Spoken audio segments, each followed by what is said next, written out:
wrap up amortized complexity today by doing a couple of miscellaneous examples. So yesterday I was telling you about this move to front heuristic on linear list, and I said it is at most constant factor optimal to any scheme that does certain things, right? And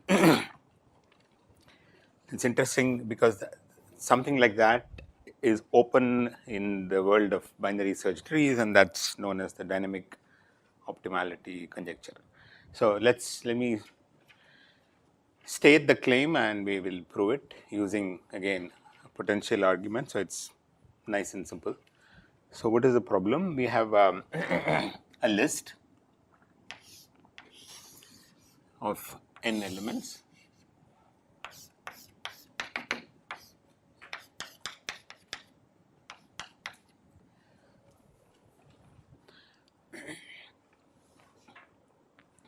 And we want to perform, let's make life simpler, and we're just doing access.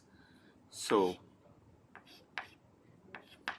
it's in some order, okay. So I want to access the ith element. Then what the algorithm is allowed to do is to it'll search for the ith element. Okay, I'll say access x, may not be ith element, whatever. So and assume x is in the list. It will go and search for x in a linear fashion, and then okay, it's allowed to move things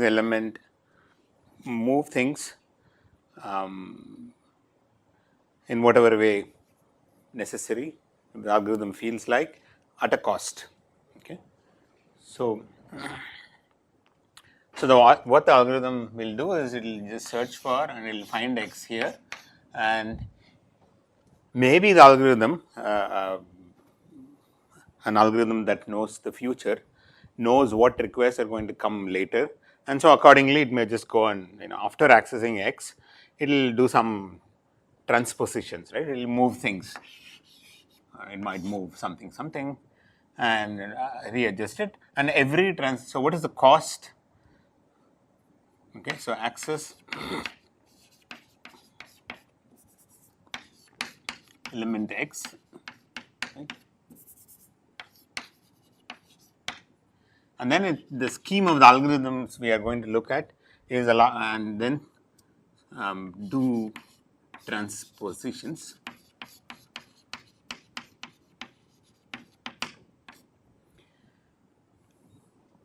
Any number of them, right?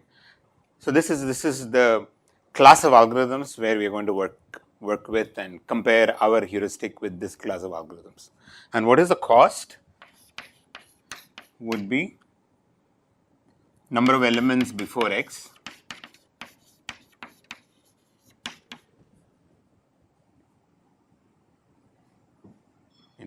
after the swaps, before the swaps, because if you moved x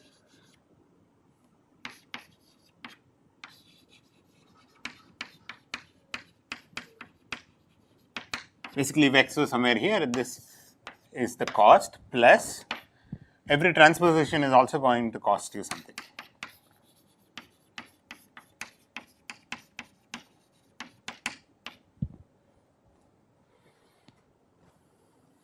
Okay, and we will allow, if you want to move x to the front of the list, then that's we're going to call, give it a cost of free.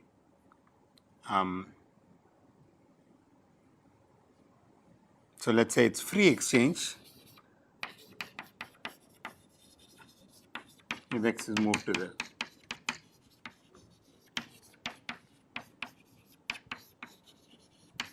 this is not important. You can even charge that length of that number of elements before x to the cost, but somehow it's simpler to argue this.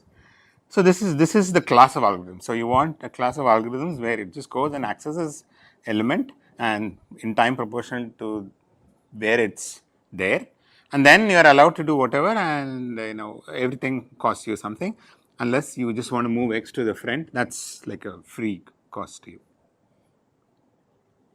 Like I said, this is not even necessary, it's not that we are trying to define the cost to favor our move to here front heuristic or something, is not necessary. So now the claim is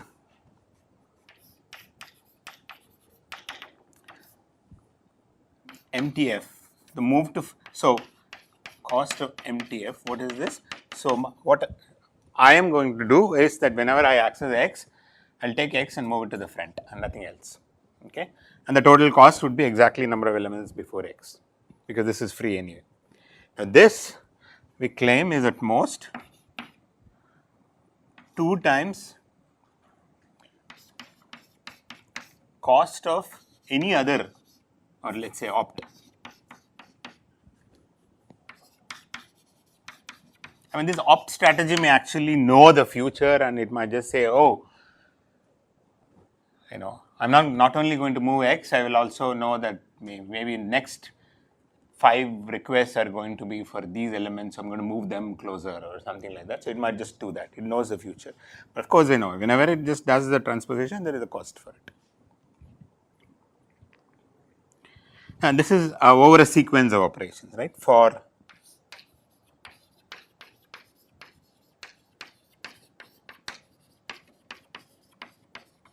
right, this is impressive because we don't know the opt strategy, and opt knows everything. It knows the future, and whereas this move to front doesn't know anything. It just does this, and so that's what makes this whole thing powerful.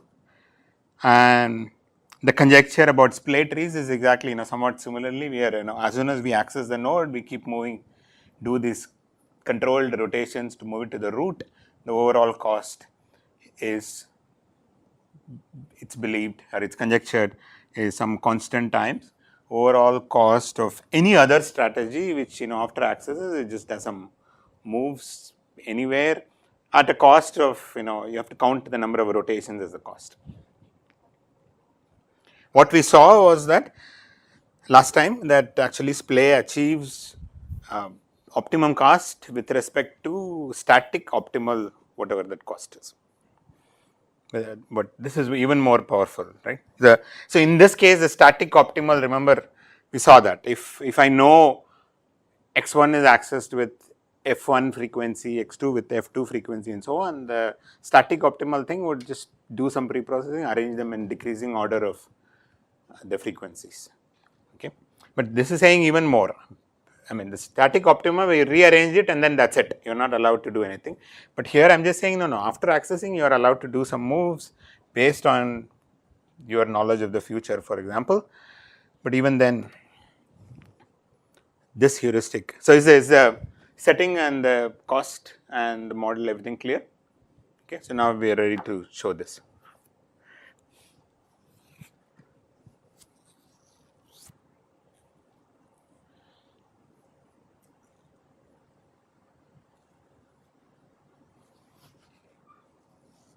Right. So now the way we are going to do is that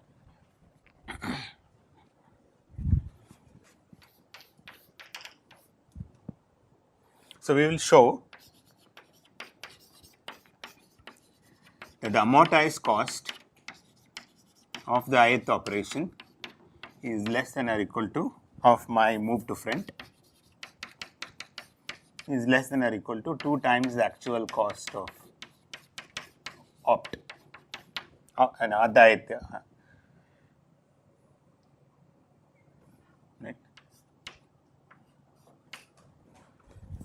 I don't know opt, I don't know what it's going to do, but somehow we are going to do some relation and prove this. So if you sum over this amortized cost, that gives you a bound for the actual total cost for move to front, and is at most 2 times the total actual cost of the opt.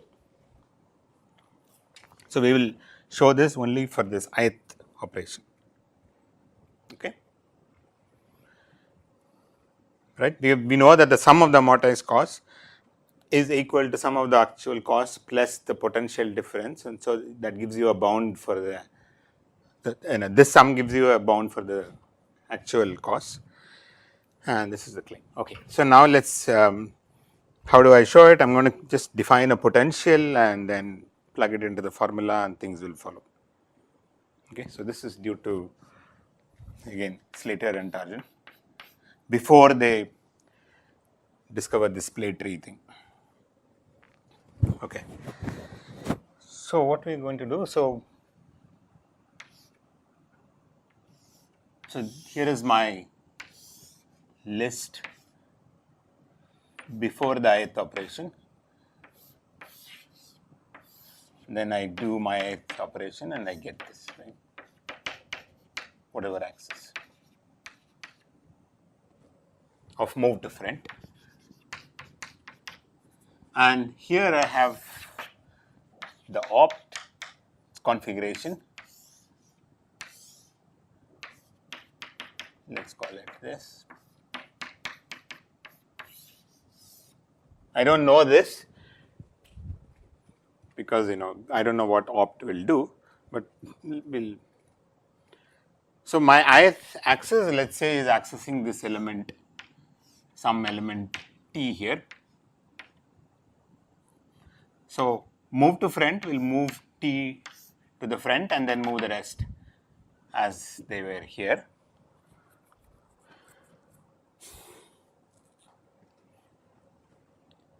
Okay, so let me define some sets here.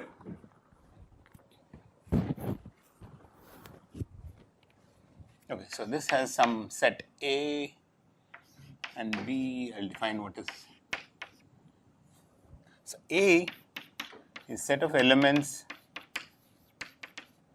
in Li minus 1 and in Li minus 1 star before T. Right, so A is also here. So T is here. So we will assume that the element you are looking for is always X. It's there. Otherwise, the cost is you go all the way and find out it's not there, and it's N. So you're not counting that. So A is the set of elements which are before T, the element you are accessing in both the lists. B is elements before T in Li minus 1, but after T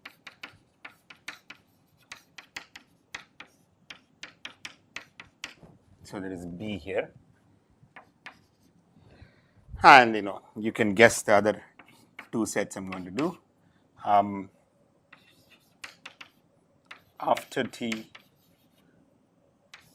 in Li minus 1, but before T in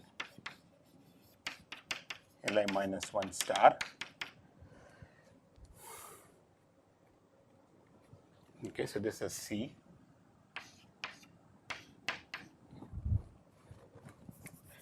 And D is elements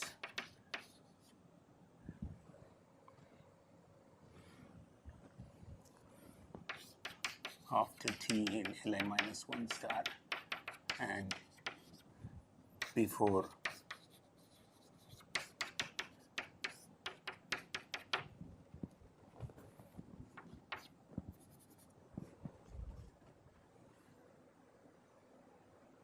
no, in both after, sir.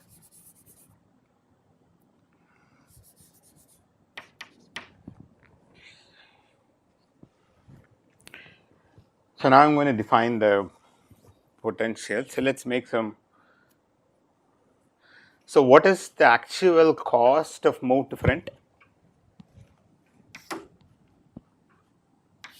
Right.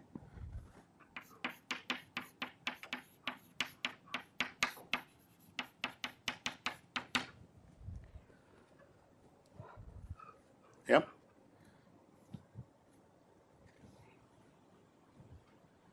So move to front is not doing any transposition, it just moves T to the front. So that doesn't cost me anything. So it is A union B is cardinality, right? Cardinality of A plus cardinality of B. And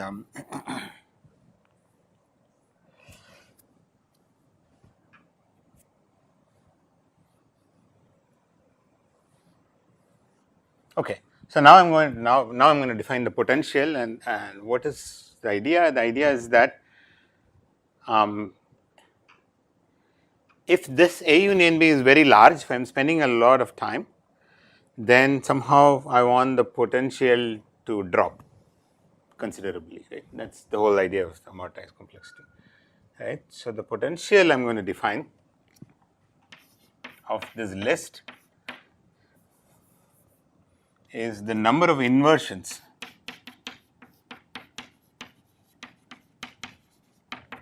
between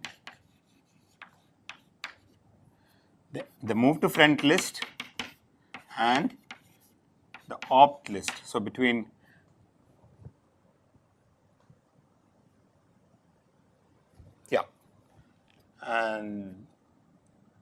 and the opt list. Okay, so L and A star. So, at any point of time, what is the potential is that opt is maintaining some ordering of the elements and I am maintaining some ordering of the elements, and what is an inversion is an XY pair where X appears before Y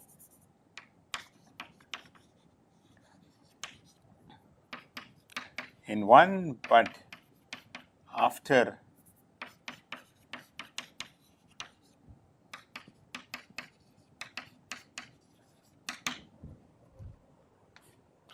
if both lists are the same ordering, then the inversions is 0.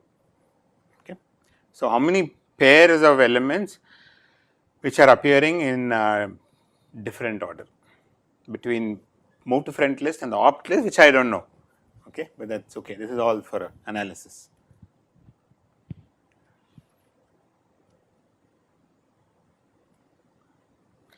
Okay. So, now let us see, suppose, okay.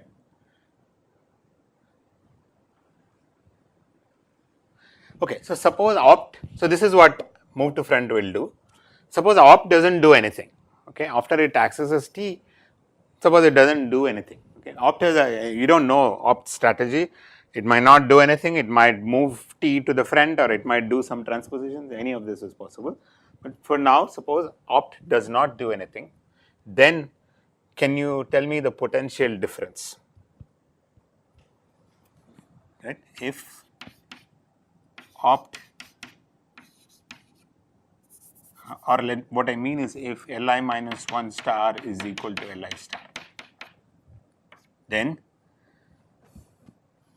the potential difference, let us say, then delta phi, what happens, right.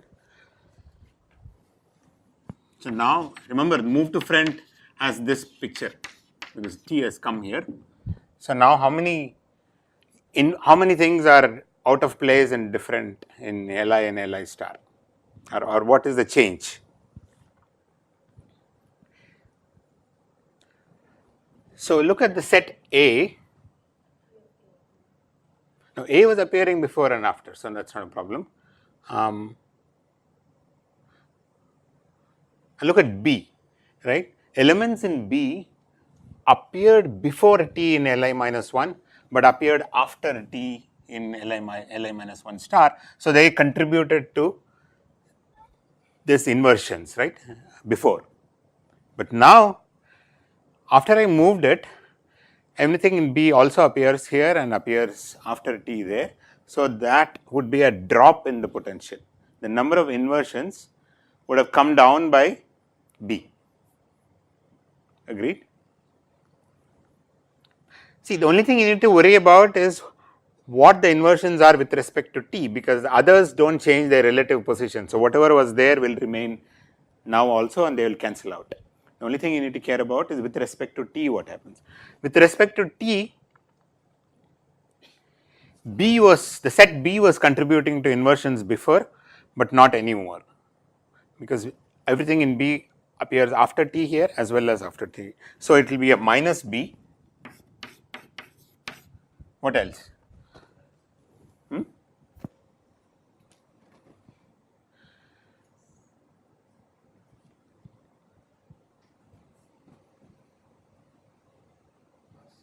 Plus A, right, because if you look at the set A, they were not contributing to inversions before because they were all appearing before t here and here.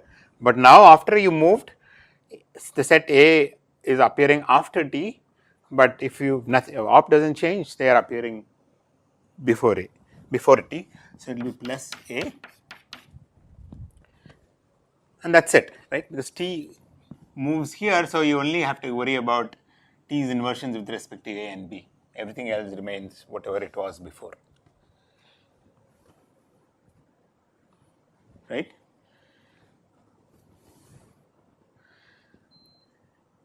Now, suppose opt does some inversions, transpositions, right? This is assuming if Li minus 1 star opt does not change anything. Suppose opt does some transpositions, right? Opt maybe moves things here, but every such move would contribute to at most one inversion. Because any transposition wherever will contribute to at most one inversion, an increase in at most one inversion. Because just you only suppose you swap some pair, then maybe that did anything with between any element, any of these pairs with respect to others, their relative positions don't change. So whatever the inversions created by them before or after, they are the same. But you only need to worry about these two guys. Maybe they were not contributing to inversion before, they will be contributing some inversions now. So suppose, if Li minus 1s and Li stars are same, that means opt doesn't do any transposition, then the delta phi is this. And if opt performs some k transpositions,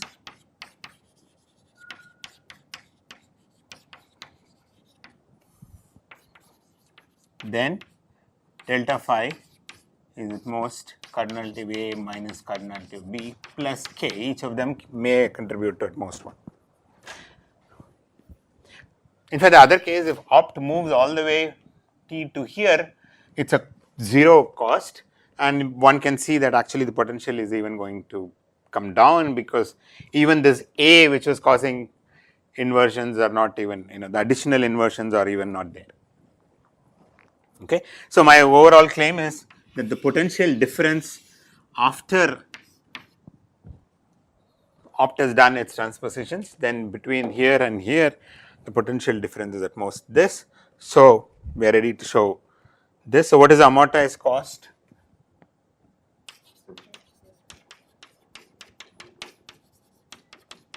Well, it's actual cost plus the potential difference. This is actual cost.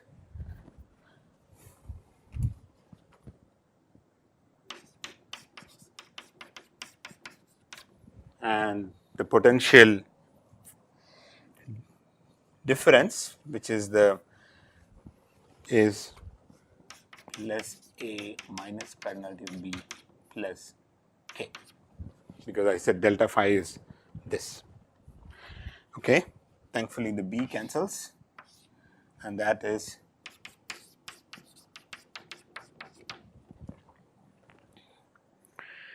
what is the actual cost of the optimum? Okay, we are done, because actual cost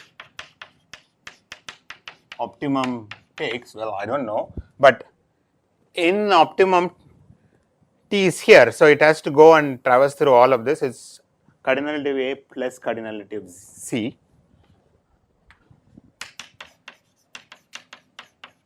And then it is doing some k transpositions. I have to charge for that. So it's clearly, I don't know, maybe C could be empty. So it's at least cardinality of A plus K. So this is at most 2 times that actual cost. That's all I wanted to show. Right? So from here we have the amortized cost will move to front is at most 2 times the actual cost of the optimum, because actual cost is at least cardinality of A.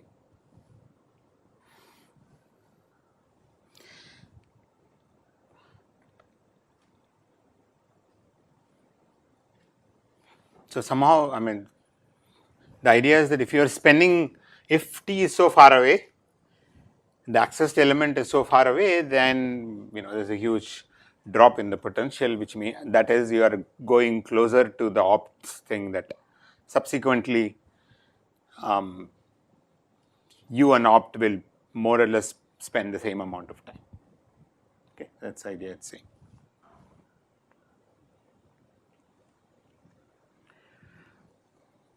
Okay, so coming up with such a potential is a clever thing, and then you plug it in and it works fine. Okay, and I wanted to mention this because, as I said, something similar for split trees is the famous open conjecture. Okay, so this is one thing I wanted to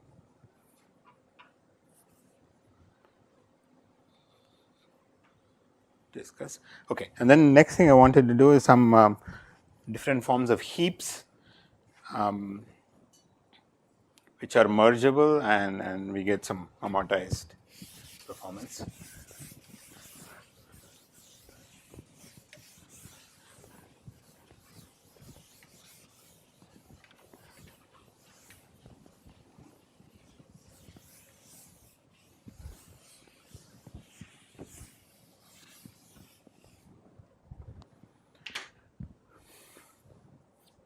Okay, so we saw that mergeable heaps.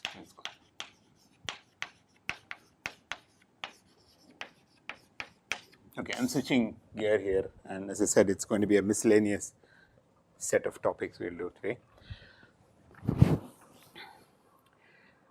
So did we see some variations of heaps where we can actually merge in logarithmic time? Fibonacci heaps, binomial heaps, right? We saw if you just take two binary heaps, they are not so easy to merge, even though it's nice to simple to implement in an array and so on. So we moved on to binomial heaps, which is based on binomial trees, huge collection of binomial Q, and then we said we can merge them in logarithmic time. I'm going to give you another heap where you can actually merge in logarithmic time and also do other operations in logarithmic time. And then we will see an amortized version of it. Okay, so that's the plan. So these are called leftist heaps.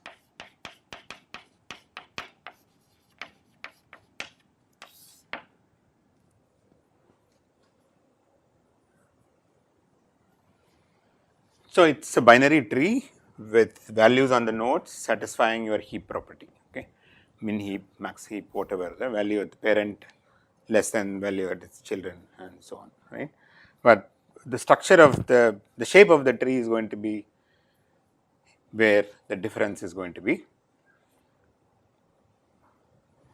So let me define an external node. Okay, so what we'll do is we'll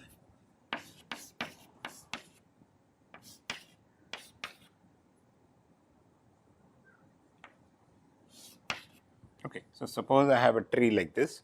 So there is always value sitting on the node satisfying the heap property. Okay.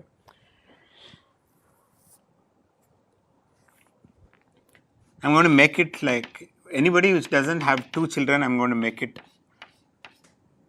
have two children by adding what are called external nodes. These are external nodes.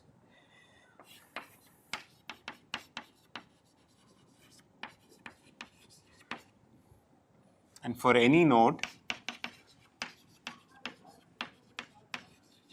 let me define dist is the length or number of edges in the shortest path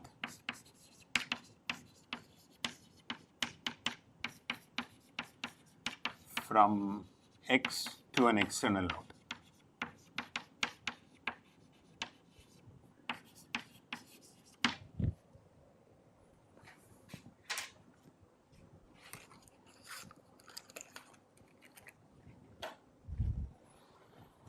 Okay, so for example, and distance to an external node is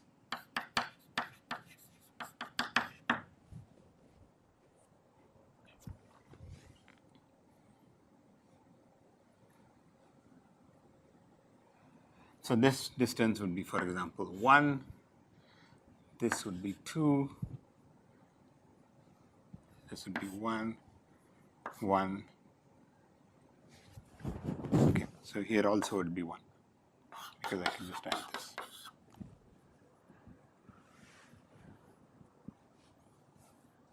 Right, so these are the distance values on these nodes. Is it clear? So in general, distance at a node is equal to 1 plus minimum of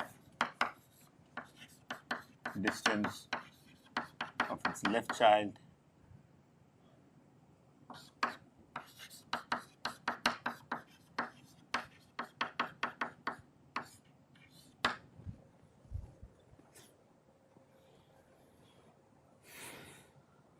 So what is a leftist heap? You have or a leftist tree for any node x.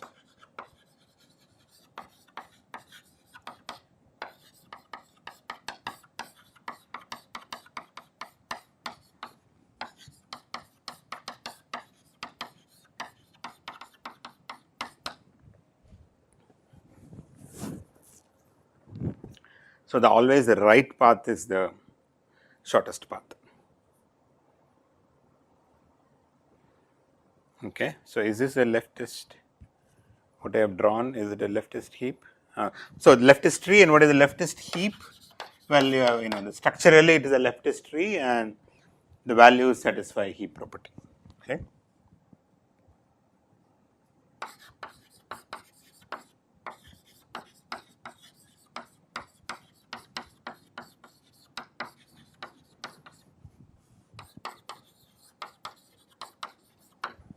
Okay, so is this a leftist tree? What I have drawn here?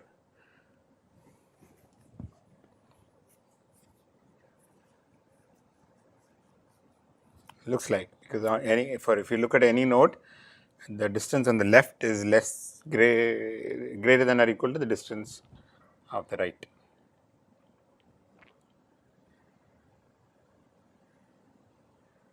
Right. So if I had this,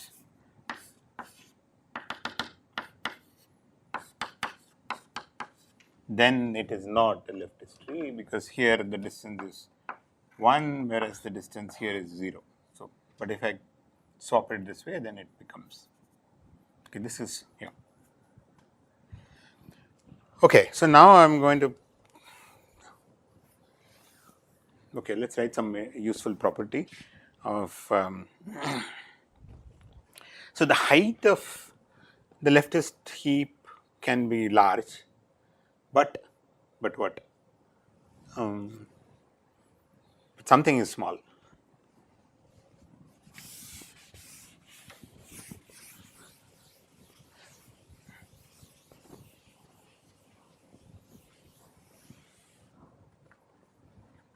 Basically, distance at the root of a leftist heap.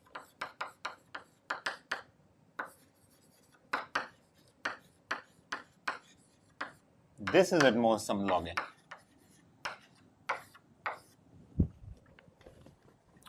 Why even have? Okay, we can prove this by induction, because anything to the right has smaller distance than the left. So how do you prove by induction?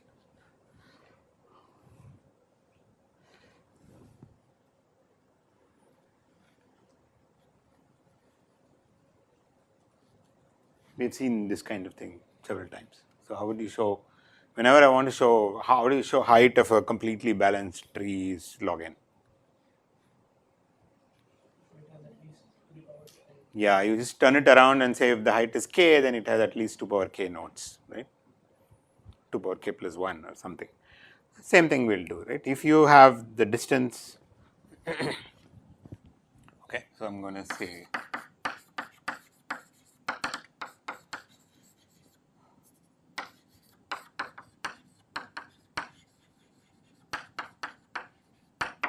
because if I have a node, suppose its right distance is k, then if you look at the right distance here is greater than or equal to k minus 1,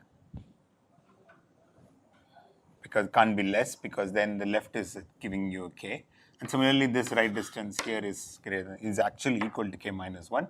And then you apply induction here and you get at least 2 power k minus 1 nodes and so on.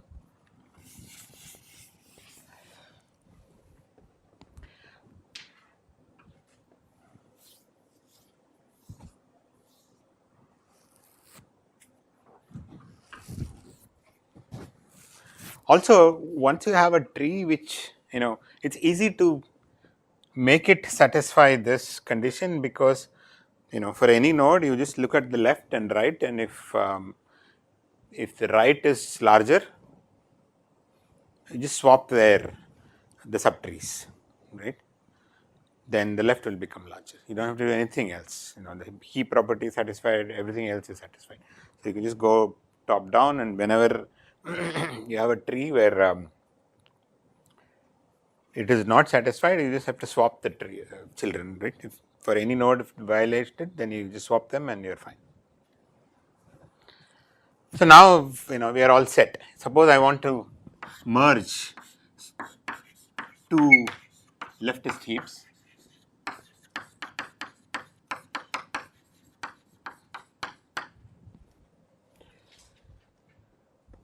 How do we do it?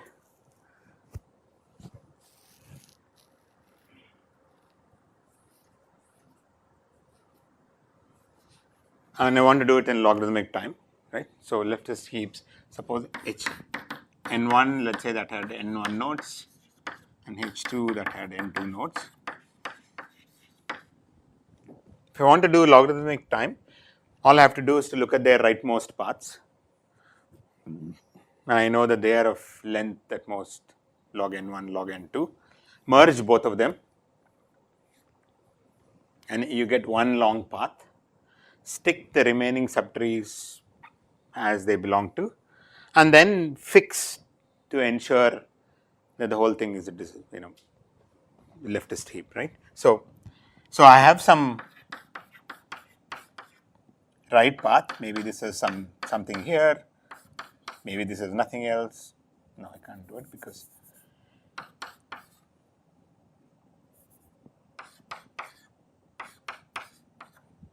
something like this. So let's say A, B, C, D, and then I have the other heap where I have some. So first thing I'll do is I'll do my standard merge, as I will do in merge sort or something. Merge these two lists. This is of length log n1, this is of length log n2, so I can merge them in logarithmic time and get one long path, and stick these subtrees exactly, as, so if this node has landed up here, then put this subtree as a child of here, and so on. So all these subtrees just go and get there, and you spent only logarithmic time. Now you have to make sure that this property is satisfied, right? And the only path you need to verify is this new path you created, because everybody else, all these trees were leftist trees to start with, so you didn't have to do anything about swapping them. So you just run through the path, and for every node, you need to update the distance value, so that you have to do it cleverly. So if we'll store that this distance information at every node.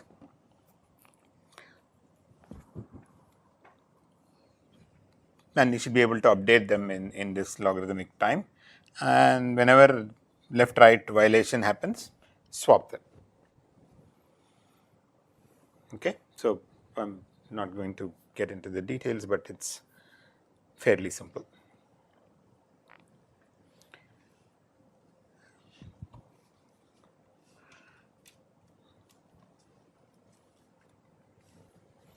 Right, so maybe I'll write down at least.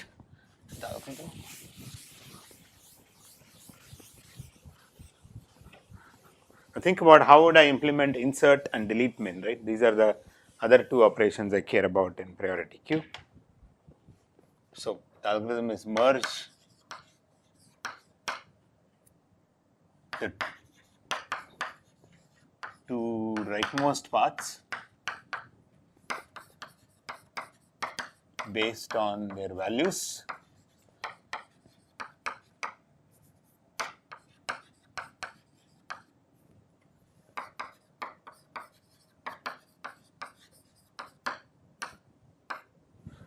Update the dist values.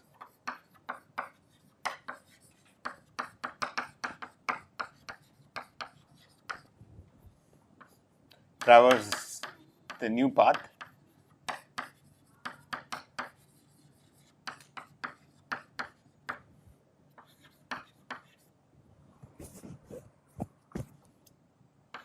And ensure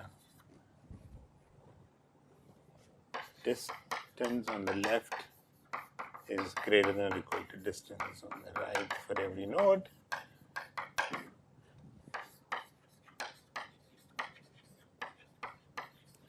By swapping the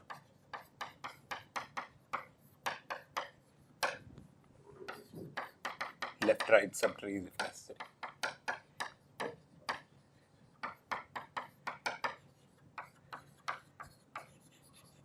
So this whole thing.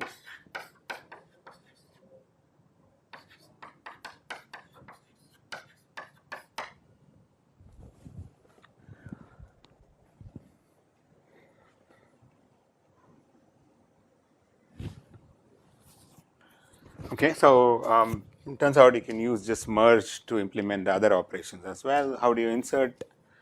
You create a new leftist heap with one node and merge it with this. Okay. How do you do delete min? Delete. You have two subtrees, merge them. And both are leftist trees, leftist heaps. So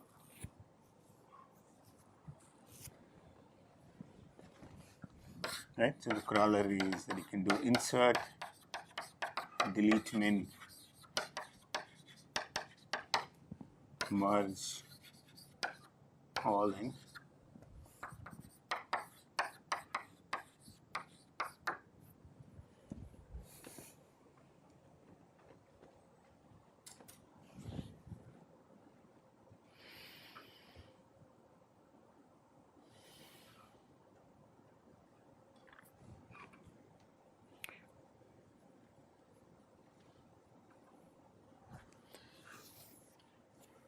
Okay, good. So this is just, I thought, another variation of heap.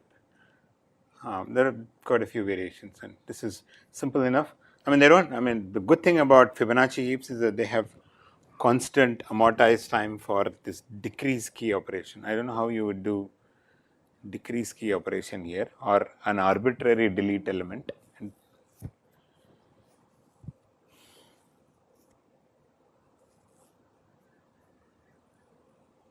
Yeah, I guess even arbitrary delete should be possible because you have these two subtrees, merge them and replace this entire subtree by that node. Okay. But constant amortized time, I'm not sure. But this is all worst case, right? We have now what I'm going to tell you is another variation where you have a logarithmic amortized time. Surprisingly, it's a lot simpler, and we don't maintain anything about this distance information or anything. No condition. Yeah, it's like splaying, right? After we'll essentially merge the two right paths and then do some swaps, and then we will argue that everything works out in the amortized case. Okay, this is due. So leftist heaps. No, this is not due to Tarjan, but what I'm going to talk about is Skew heaps. I think this is maybe Slater is also involved. I don't know.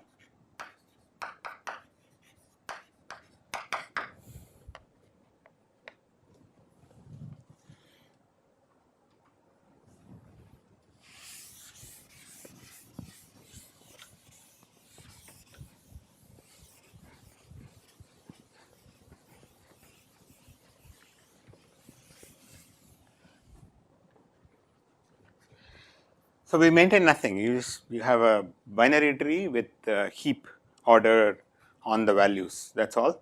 And the way we actually will do the merge is where all the fun is, right? It's like split trees. It was a binary search tree and we didn't do anything, didn't maintain anything, but whenever you are accessing, we are doing something. And that's what makes it sort of self-adjusting, and this is, you can think of it as a self-adjusting heap. So what we will do, so you have, you just have values satisfy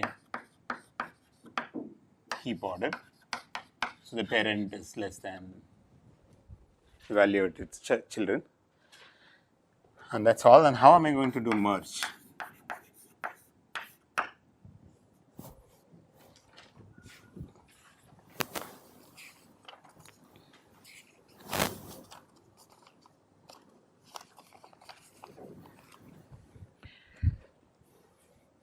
I mean, the inspiration I think is from the leftist heap, but this is going to be sort of self-adjusting. So merge the rightmost paths of H1, H2. You have these two heaps which you want to merge.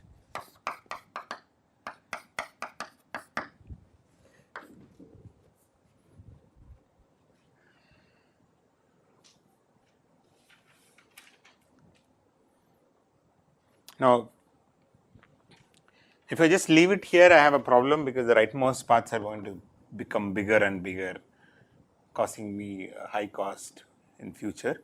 So what we'll do is, okay, so, and then of course we're going to place the other subtrees wherever they belong to, and then we're going to say, just simply swap the left and right subtrees of every node in the path.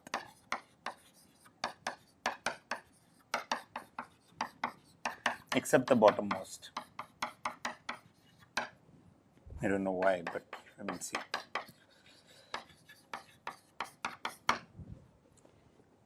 That's all. So what we'll do, we'll, so you have this,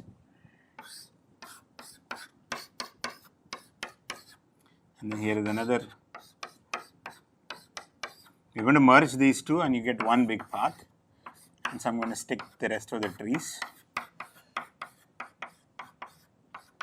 Then I'm going to go through this path and then swap the left and right subtrees for every node. That's it. Okay, and somehow we're going to argue that things all work out in the amortized sense.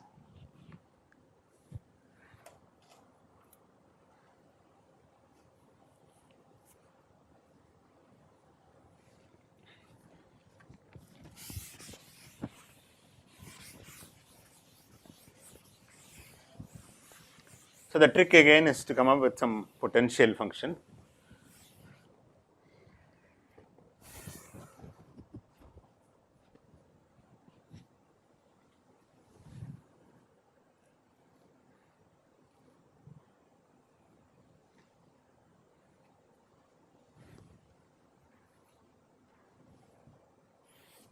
Yeah, so let's a non-root node x is called heavy if, I already defined the size of x, right? Yesterday when we talked about display, the number of nodes in the subtree rooted at x, including x, is greater than or equal to half of s of parent of x. So what is s of x? Number of nodes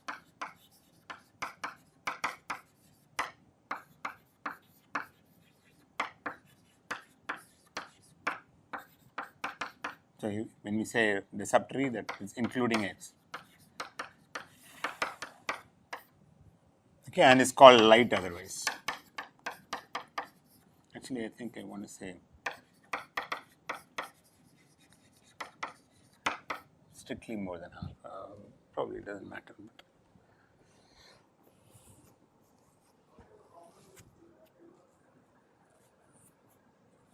Okay, so is the definition clear?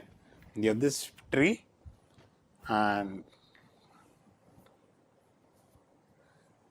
if one child carries more than half the number of nodes of the total subtree of the parent, then I'm going to call it heavy, and otherwise it's light.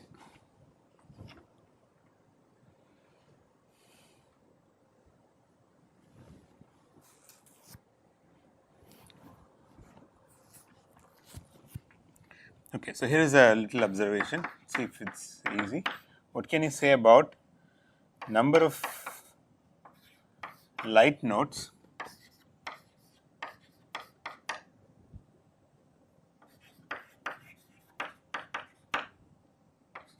in a root to leaf path,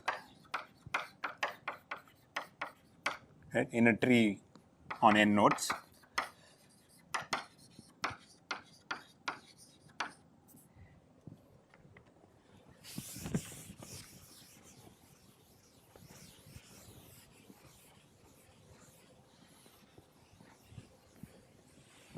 Any thoughts?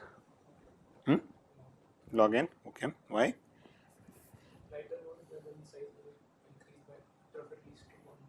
Right, right. So if I am light means that, so let's look at this. Suppose this is light means what? That the number of nodes in the subtree is at most half of the number of nodes in this subtree, right? And then let's say there is another light node in this path. That means the number of nodes in this subtree is at most half of 1/4 of the number of nodes in this subtree. Okay, and so on and so forth. So you will not have more than log n many light nodes in a path, because whenever I have a light node, the number of nodes decreases by a factor of 2. Okay, that's all.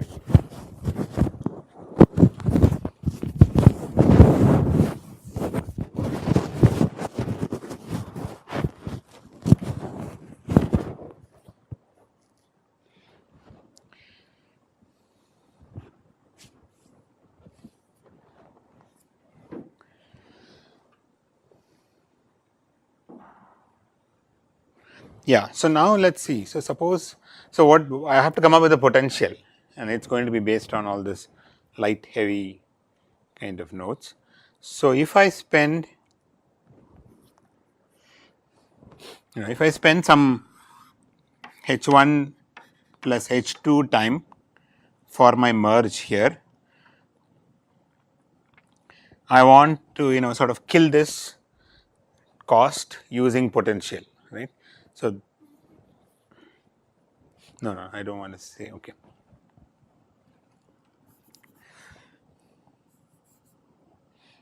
Yeah.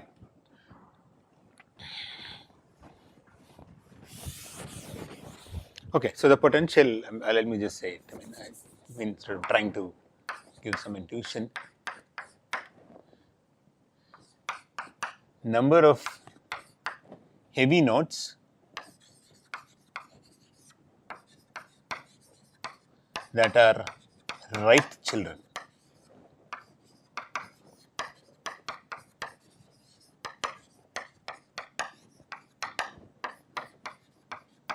That's my potential. Okay.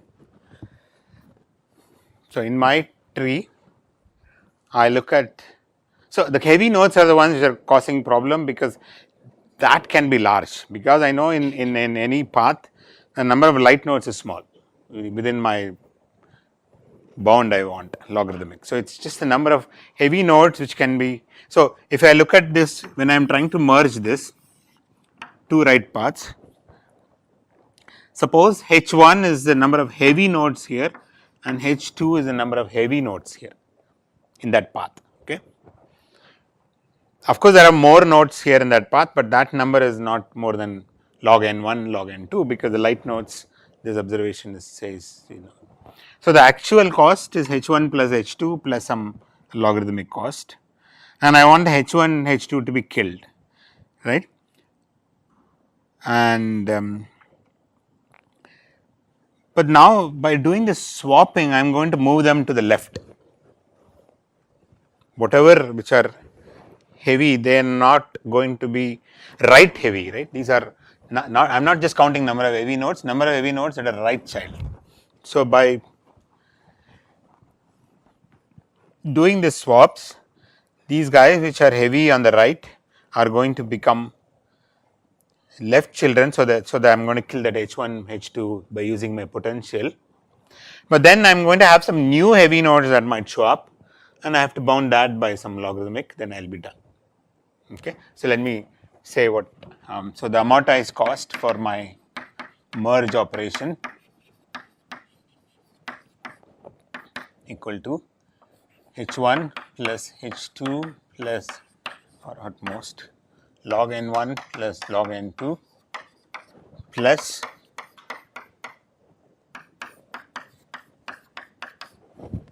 so what is this? This is potential after,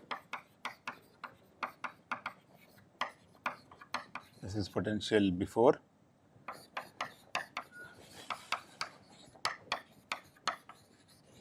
and H1 is number of heavy nodes in the rightmost path of the first heap, and H2 is in the second heap.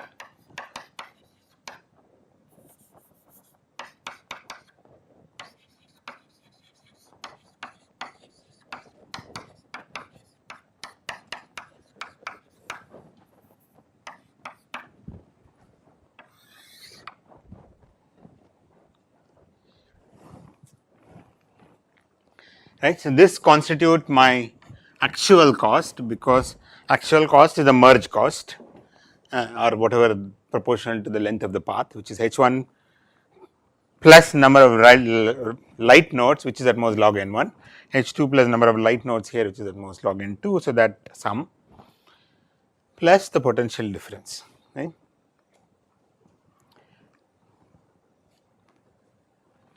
So the potential, I mean, as you can see that H1 and H2 vanish, because they are no longer, these nodes have become left, they have been swapped, because I am doing swap the left and right subtree. So these guys, so if I have a node which was a right heavy node, then since I have done the swap, it would have become a left heavy, not right heavy. But I might have created some new right heavy nodes, and I want to bound it by some logarithmic in n1, and then I am done, right. So the potential difference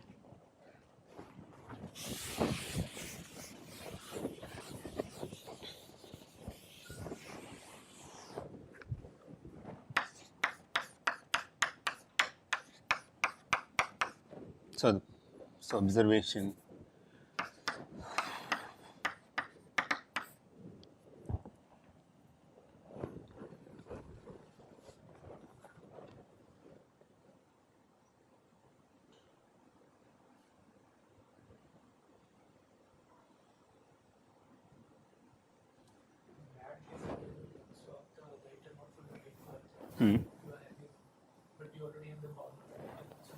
that's it. That's all I need. Finally, I need to use that to do that. Okay. So first of all, the H1, H2 trees have been swapped, have become left subtrees. So that's one. So that is a potential drop, okay, to nullify this H1, H2. But we might have created new heavy trees.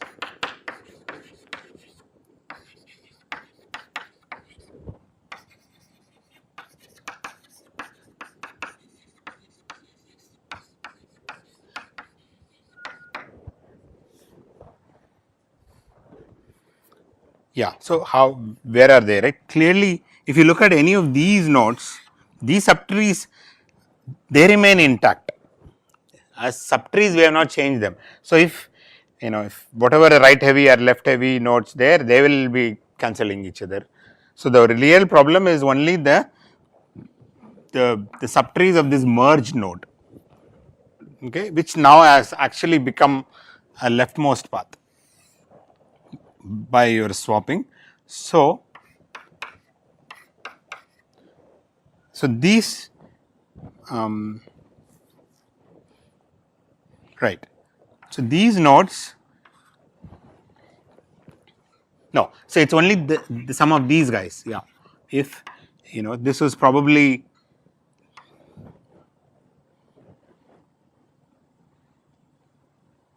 yeah. So I had a node here which was light before, okay, but light because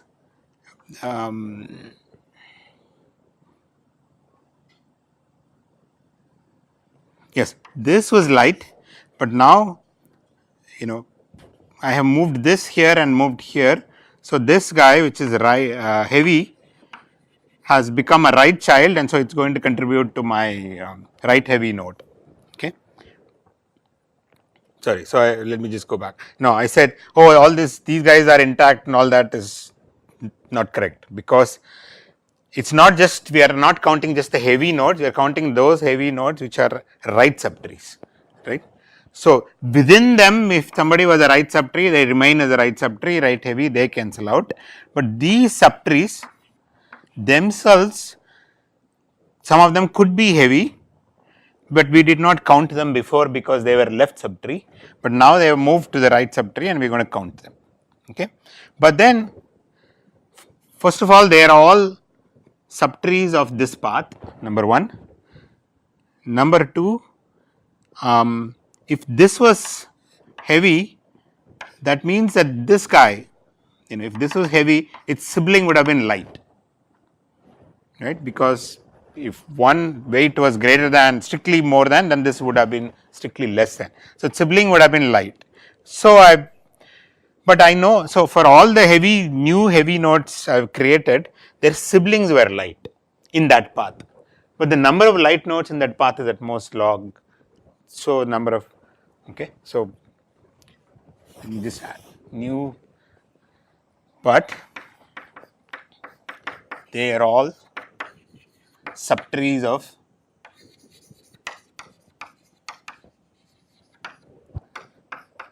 this output path.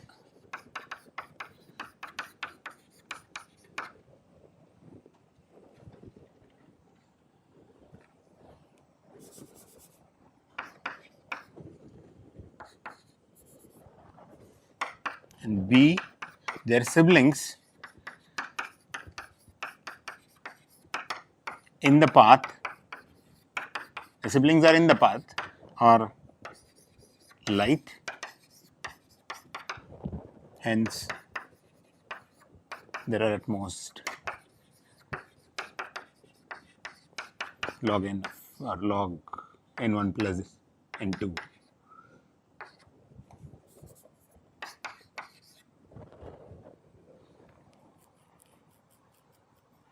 No, log n of them, because we know that number of light nodes, okay, log n1 plus n2.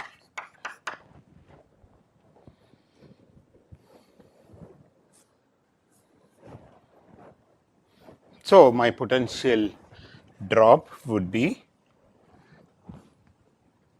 okay, so this is what I wanted to say, it's at most some H3, the new right heavy nodes,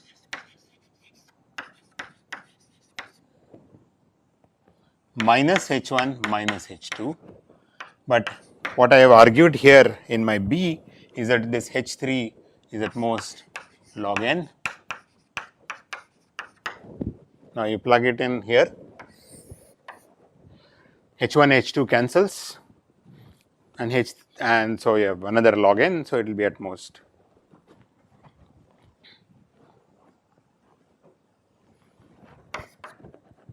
So here is a log n, maybe about 3 log n.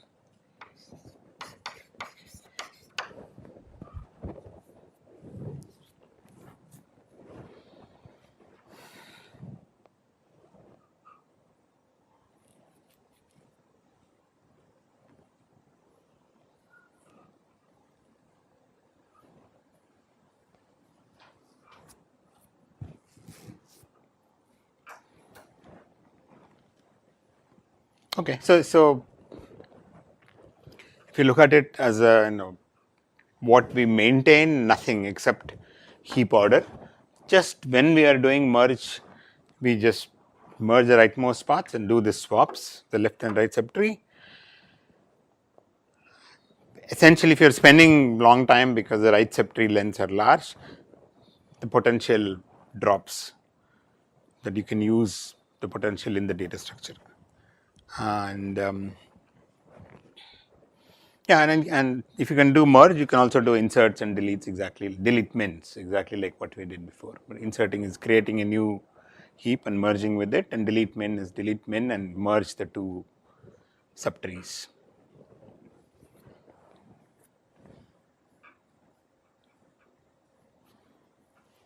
Yeah, but of course this is amortized cost. For the leftist heap, the bound we saw was worst case, but here it's the amortized cost, because you do have these paths sometimes very large.